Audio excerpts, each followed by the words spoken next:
大家好，我是田园，今天给大家分享一个麦梅小蛋糕做法。首先我们在大碗中打入一颗60克的鸡蛋，然后先加入25克白糖，再加入100克牛奶，最后我们再加入30克食用油，然后用打蛋器先把它们充分搅拌均匀。搅匀后，我们先筛入100克的低筋面粉，然后再加入2克无铝泡打粉。都加好后，我们用打蛋器画 Z 字形，先把它们充分搅拌均匀。搅匀后，再加入15克的麦梅干，然后用打蛋器把它们再次充分搅拌均匀就可以啦。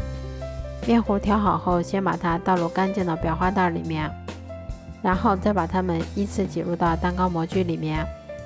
接着我们再把它放到烤箱里面，烤箱中层上下火180度，烤20分钟左右就可以啦。这样做出的麦梅小蛋糕吃起来非常的松软香甜，而且做法也非常的简单快速。如果喜欢的话就试试吧，喜欢我的视频就关注我吧，谢谢您的支持。